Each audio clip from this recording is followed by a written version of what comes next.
smudge. Like many of you, I love animals, but probably there's only a few of you who can say that you love animals and you're a vegetarian. Are there any vegetarians here tonight?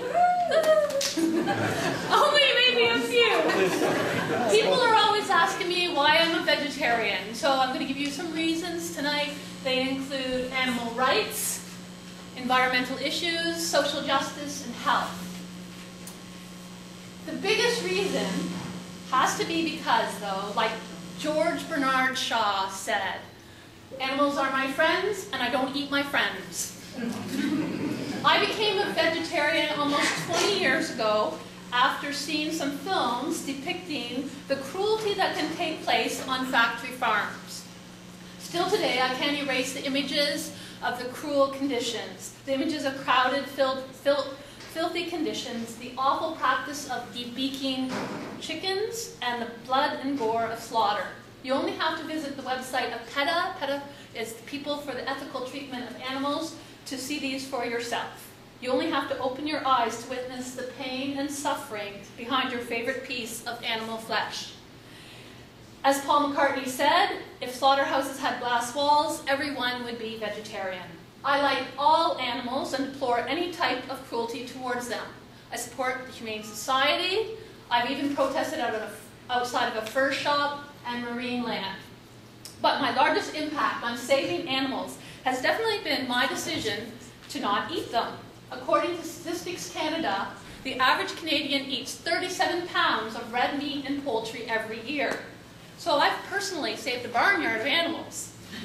I find it puzzling that we love some critters and kill others, consider some creatures pets and others food on our plates. Why can't we feel compassion for all? I try to, and so can you. If saving animals doesn't motivate you, perhaps helping the planet will.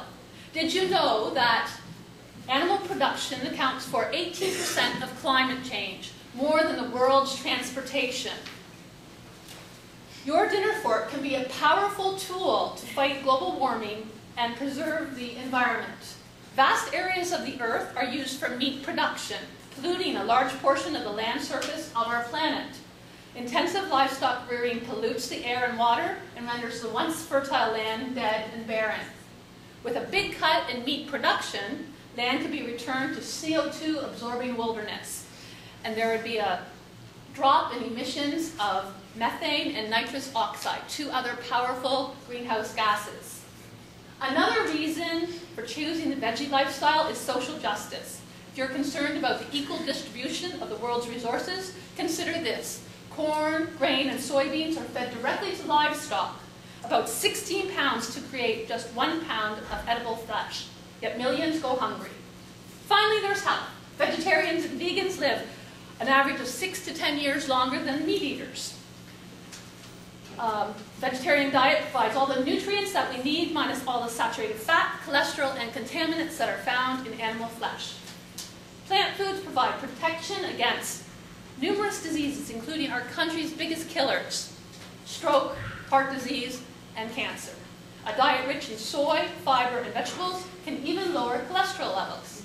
Albert Einstein said, quote, "Nothing will benefit human health and increase chances for survival of life on Earth as much as the evolution of the vegetarian diet." You may be wondering, what will you eat if you can't have meat? But the possibilities are endless. The protein that you require will come from beans, nuts, and legumes, and with all the fruits, vegetables, and grains that are available, there is no shortage of choices. I've come to enjoy all kinds of ethnic cuisine.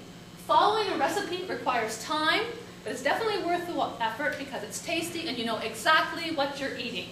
I love falafels and 3-bean chili and mushroom, walnut pie and spinach tofu lasagna. Are you getting hungry?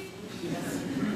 If you have never considered cutting out meat, then now is the time. Little steps like having a meatless Monday as a start, or try a few days and see how you do. Or just jump right in and end your meat consumption altogether.